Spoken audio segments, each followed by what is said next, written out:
Недавно на телеканале «Якутия-24» завершился второй телевизионный республиканский интерактивный песенный конкурс «Вот это да!». В проекте принимали участие вокалисты из разных городов Якутии, в каждом из которых определяли по 2 победителя, по мнению жюри и по выбору телезрителей.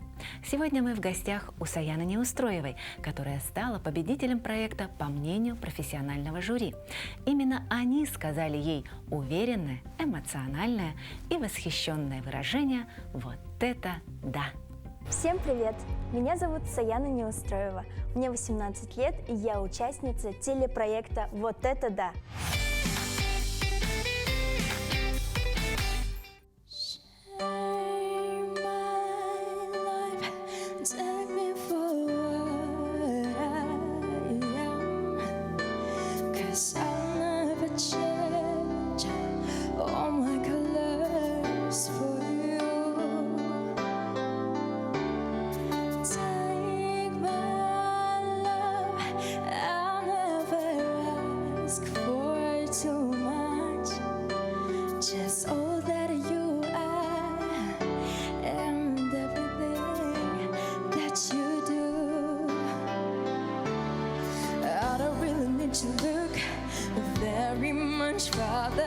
I don't wanna have to go where you don't follow. I don't want it back again. This passion inside can't run from myself. There's nowhere to hide. Don't make me collapse while I'm done. I don't wanna hurt it more. Stay in my arms if you dare.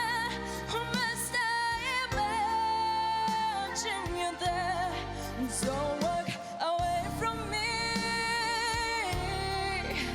I have nothing, nothing, nothing if I don't have you.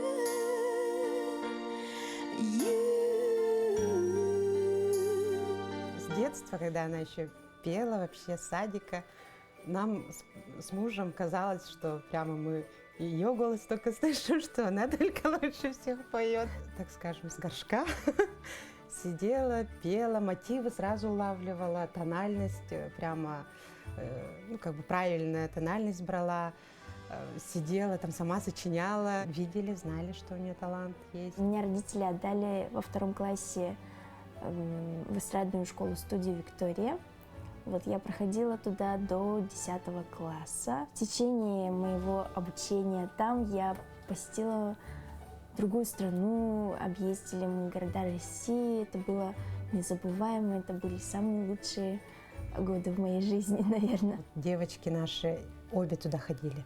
А старшая танцует, до сих пор танцует, и младшая вот поет. Они там прямо вот всегда выступали. На 1 мая на площади, 9 мая на площади, ну, дети, да, на всяких конкурсах выступали, бриллиантовые нотки участвовали. В общем, очень много конкурсов тоже так проходили. Вот студия сама по себе как бы раскрепощает детей, и они учатся держаться на сцене.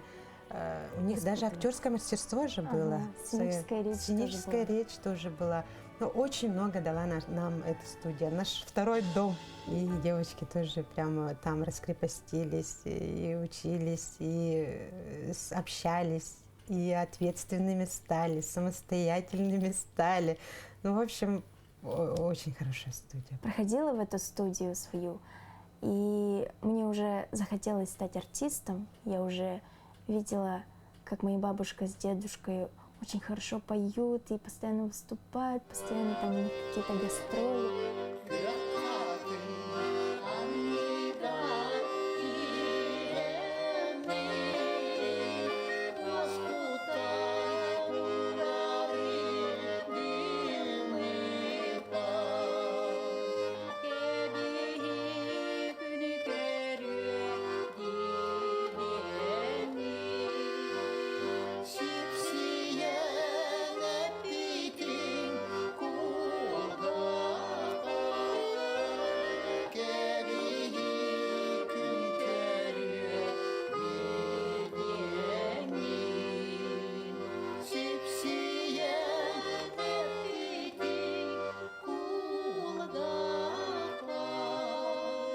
Я думала, вот бы и мне, так вот бы у меня была стопка грамот, вот, кубки дома. Я думала, тоже хочу так. Вот, и поэтому решила связать свою жизнь с музыкой. Я убедила мужа, что должен быть у нас музыкант в семье, потому что мой папа тоже всю свою жизнь работал в культуре, преподаватель в музыкальной школе преподавал, да. У него очень много ансамблей мужских, женских, квартеты, оркестры музыкальные, вот он руководил всем этим, да, и даже с коллегой в музыкальной школе Техтюрской они первые организовали этнофольклорный оркестр «Кюпсюрь». Мой папа Кузьмин Владимир Васильевич, родом из Мегино-Кангаласского улуса, я сама тоже там родилась, село Сымах. Он мелодист, автор, исполнитель песен, был председателем творческого общества баянистов Мегино-Кангаласского улуса, заслуженный работник культуры Республики Саха-Якутия. Недавно в январе месяце умер, к нашему большому сожалению, от продолжительной тяжелой болезни. Вот. И мама моя сейчас живет в Нижнем Бесяхе Мегино-Кангаласского улуса, тоже всей семьей туда всегда постоянно уезжаем. А мама моя с Верхневилюйского улуса, Кузьмина Александра Петровна, она у нас тоже поет. Папа с мамой тоже вот дуэтом пели постоянно, поэтому тоже лауреаты, гран-при, дипломаты во всяких различных конкурсах.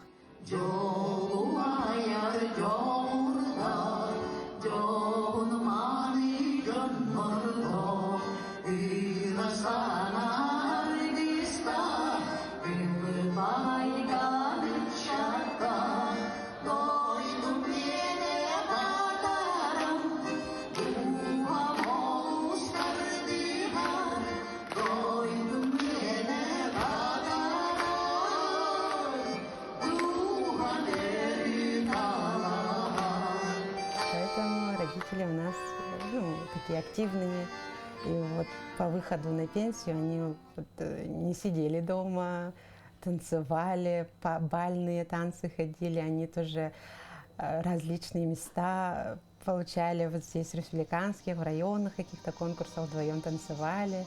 И прямо пример хороший, очень хороший пример для нас.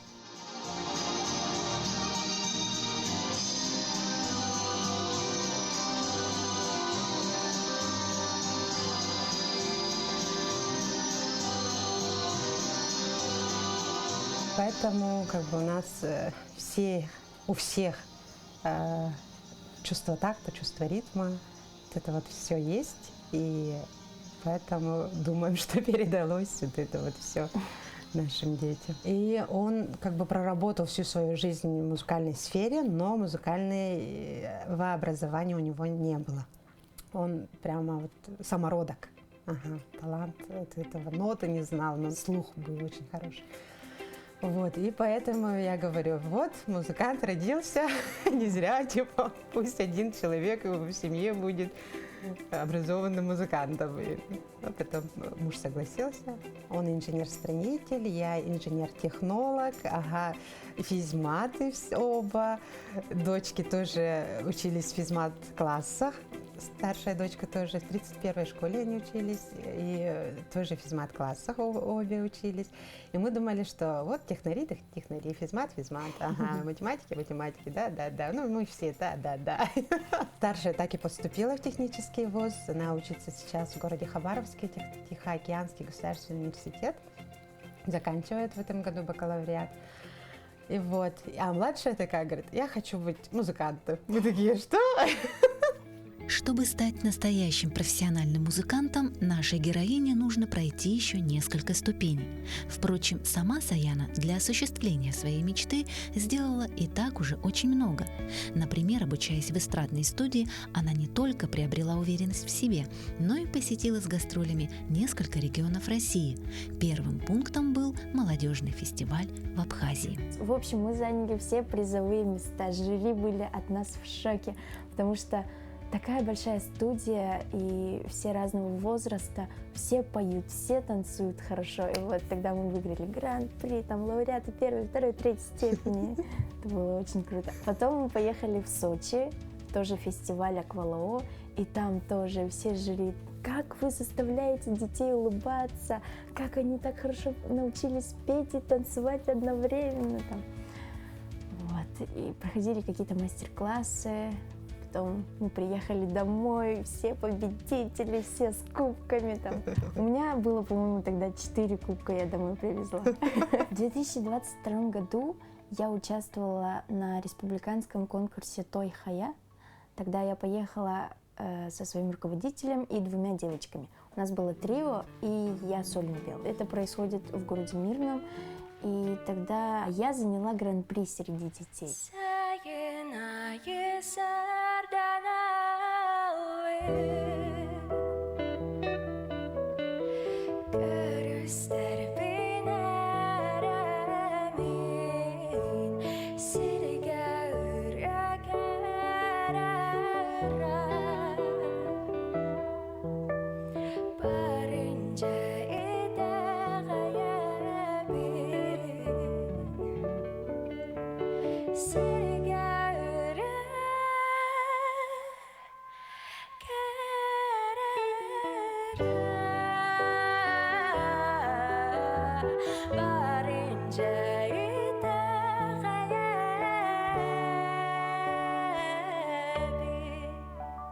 Вот, и тогда я выиграла 100 тысяч, и я подумала, вот, это было очень, очень волнительно. После этого конкурса «Той Хая» через месяц, наверное, у меня случился мой первый сольный концерт. Типа выпускник студии. Ага, Выпускник студии, поэтому сольный концерт сделали. Он проходил в Институте водного транспорта. У нас просто студия там находится на 4-м или 5-м этаже. И пришло очень много людей, очень много моих друзей, знакомых, родственников, которых я никогда, может быть, не видела. Одноклассники пришли. Ага. Друзья друзей пришли. Это было очень весело.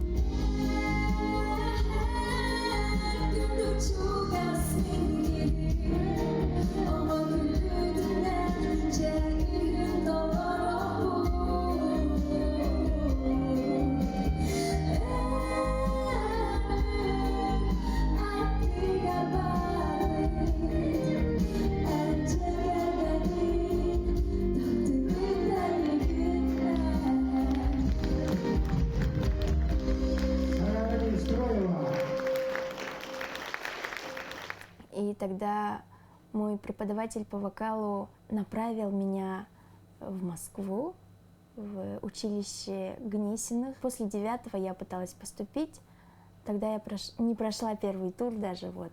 И поэтому осталась до 10-го.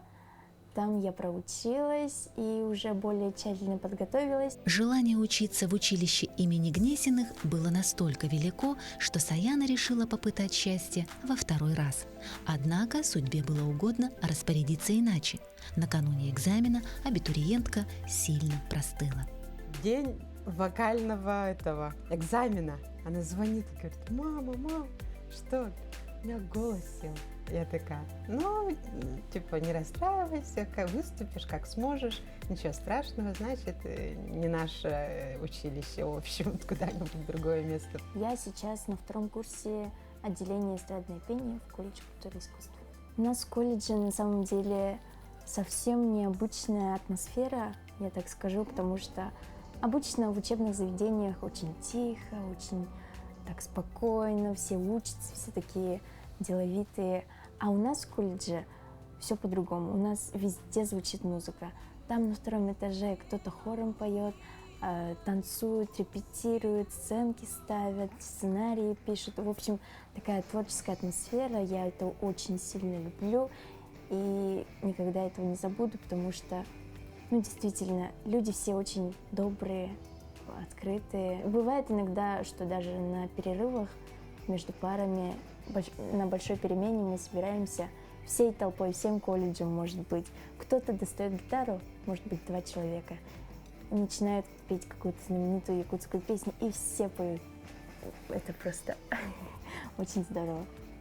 А так наши репетиции могут продолжаться до 8, до 9 часов. Это утомляет, но все же творческая атмосфера, творчество, музыка, это обязывает так репетировать, поэтому приходится. Поступив в колледж, у нас уже образовалась группа, вокально-инструментальный ансамбль «Север».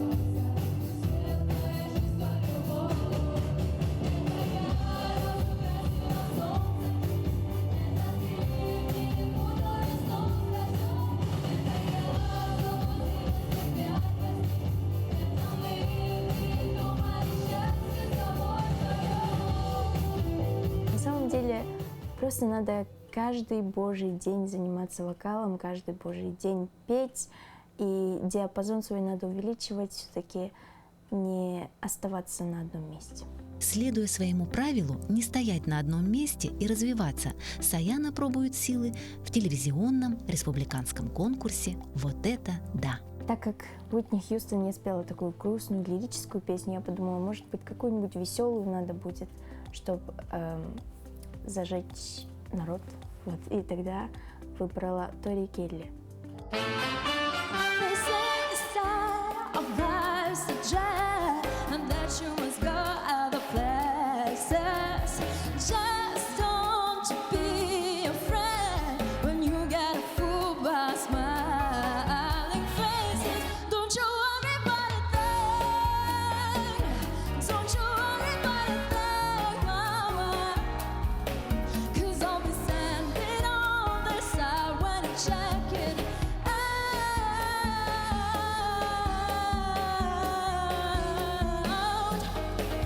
When you get out, cheap.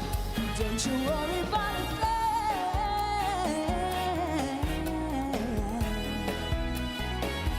Don't you worry about a thing.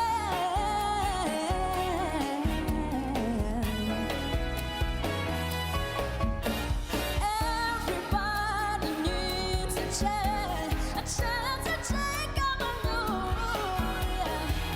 You're the only one who sees the chance to take it to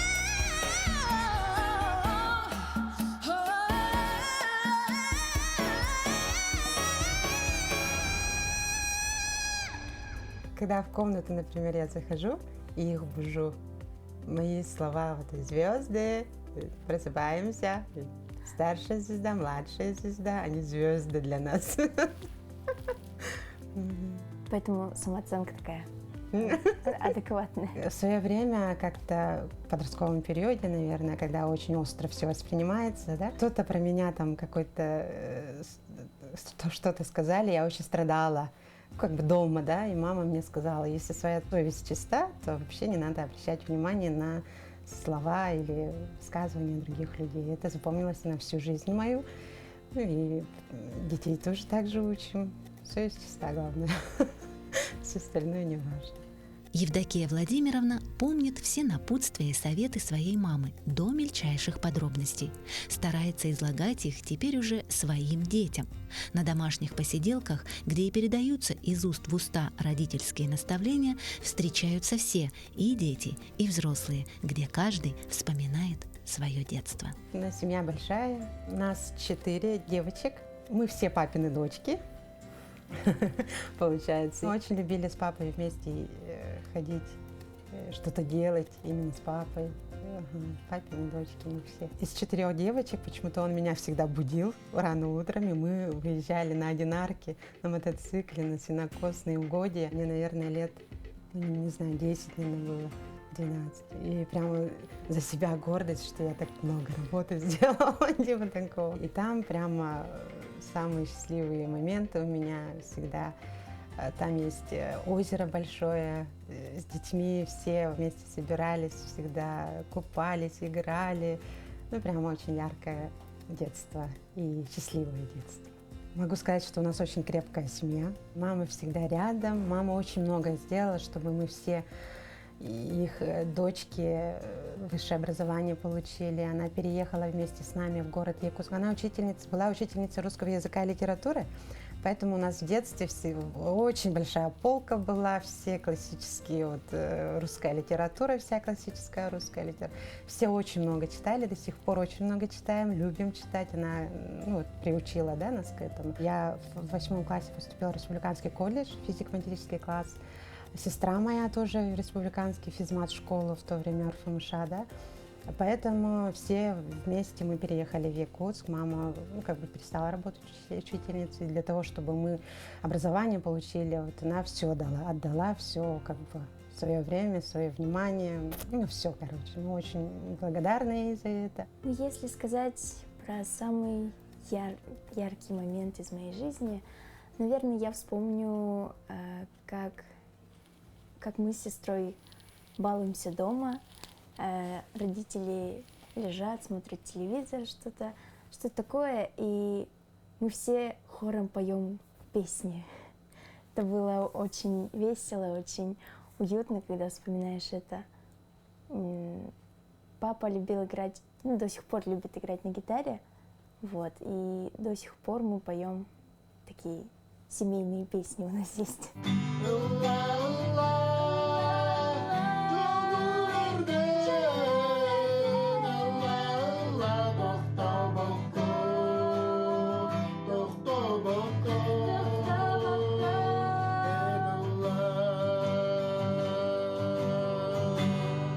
У нас дома всегда звучит песня, всегда поем, дочка поет, и мы вторим ей на кухне, в зале. Пора, Порадуемся на своем веку, красавицу и внуку, счастливого клинку. Пока-пока, покачивая перьями на шляпу, судьбе мы расщепнем мерси Баку, кукареку, субрю, труя, субрю. Мою старшую сестру родители звали Труя, а меня Саяну Субрю. Такие уменьшительно-ласкательные. Субрю, труя, их имена туда приплели. И постоянно ее пели постоянно. Такими необычными домашними прозвищами назвали родители своих дочек, ссылаясь на их полные, красивые и звучные имена, которые они подбирали для своих детей долго, тщательно и основательно. Старшая дочка родилась здесь, в городе Якутске. Мы очень долго не могли выбрать имя. Мы хотели прямо якутские имена, потому что я, Евдокия, муж Федор, учились в центральном вузе среди русских, и поэтому прямо у нас древнерусские имена, и при этом мы азиатами.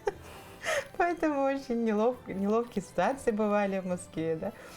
Поэтому прямо, даже вопроса не вставало, как называть детей якутскими именами.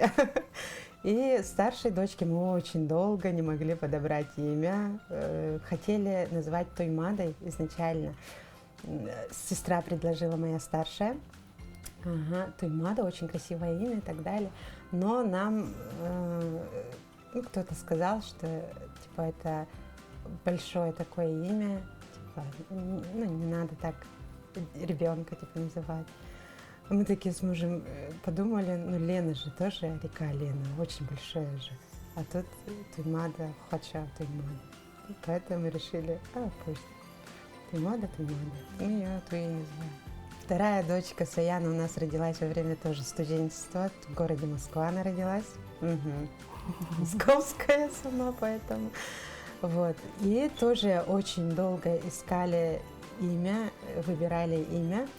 И мои московские одногруппницы, ко мне ходили в гости все, в общежитии жили с ней. Муж у меня академ взял, и в Москве мы жили в общежитии с дочкой. Я второй раз не стала брать академический отпуск, муж у меня взял, в общем. И мы там жили, и к нам очень часто ходили в гости. И я говорю, подружкам говорю, они русские, русская, кто еще, казашка. В общем, одногруппница. И им говорю, не могу подобрать имя. И выбираем, не можем. На якутское имя должно быть.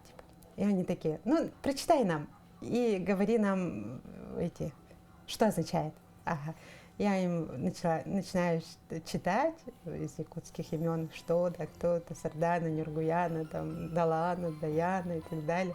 И такие, Саяна. И они такие, еще раз, Саяна. Легко произносится, русскими тоже вообще легко будет произносить. Саяна, очень красивое имя. А младшего сына, ему 4 года, Сандал.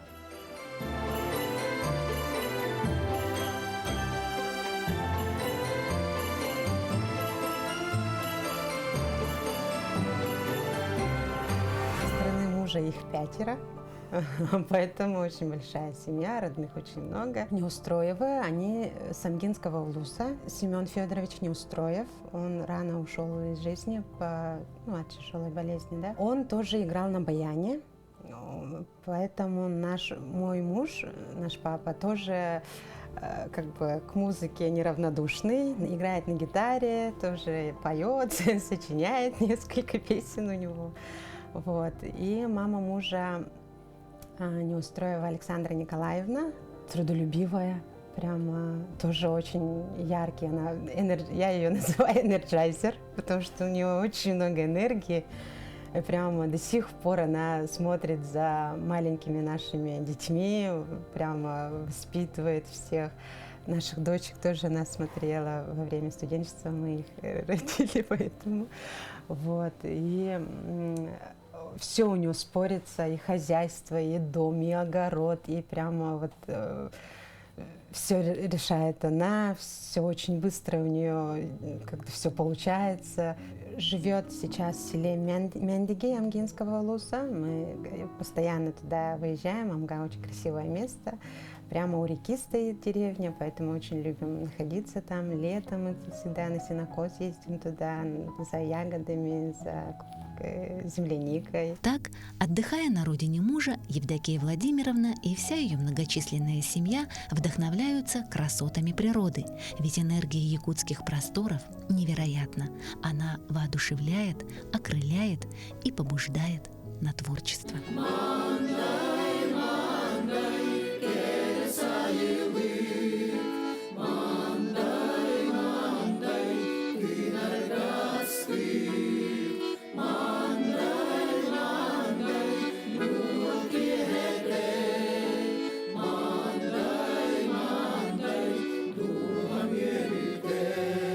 Мама является еще мастером народных художественных промыслов Республики Саха-Якутия. Она шьет якутские одежду.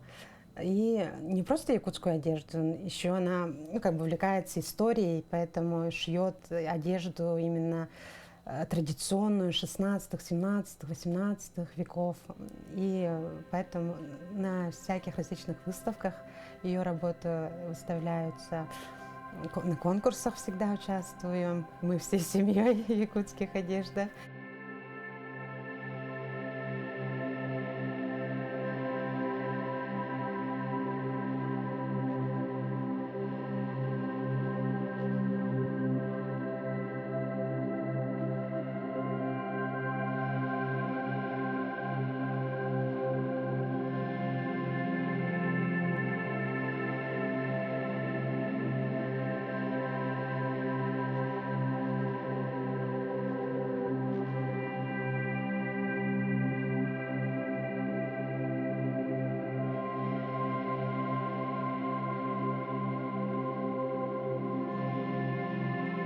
Мама — это нежность, это красота, это поддержка, друг. Наша мама очень многое отдала, чтобы мы стали вот сейчас уже полноценными людьми. Сейчас тоже она нежная бабушка. Все к ней тянутся. В детстве мы на ней лежали. Она такая мягкая, запах очень родной. И потом начинали секретничать, лежа на ней. Но она тоже очень работоспособная, очень работящая. У нее очень большой огород. Хозяйка, она очень хорошая. Очень хороший пример для нас именно девочек, ее дочек? Ну, мама для меня — это такой человек, что может поддержать в любую минуту, в любую секунду и никогда не отвернется от меня. Она будет всегда на твоей стороне и всегда даст какие-нибудь советы, всегда будет поддержкой и опорой в твоей жизни. Я всегда ее с детства видела такой очень утонченной, очень красивой, очень нежной такой. У нее даже пальцы такие красивые. Вот. Я всегда в детстве смотрела такая, вот бы у меня такие пальцы были. И вот. Слава Богу. Вот. И всегда она для меня была примером красоты, женственности, нежности. Она у меня очень добрая, очень отзывчивая, очень веселая. У нее есть лидерские качества, которые передались и мне. Все мои друзья всегда говорят, что мы с мамой очень похожи по характеру. Вот. И я соглашусь с ними, потому что все-таки мама очень близкий человек для меня.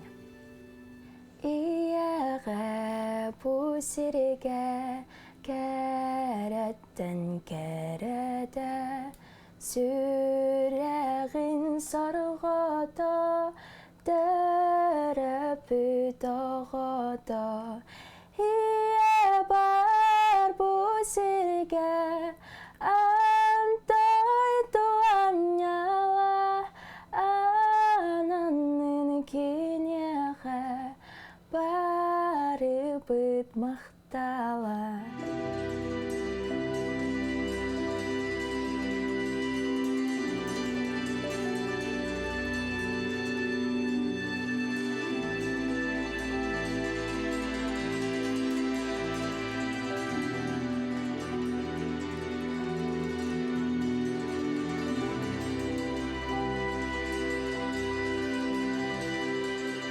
С первого дня рождения ребенка мама живет его дыханием, его слезами и его улыбкой.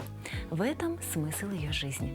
Любовь к своему ребенку так же естественна, как цветение сирени весной. Как солнце посылает свои теплые лучи, согревая все живое, так и любовь матери греет ребенка всю его жизнь. Ведь мама – самый близкий человек. Она – его ангел-хранитель. Ну а если вы не верите в ангелов, просто посмотрите в глаза своей мамы.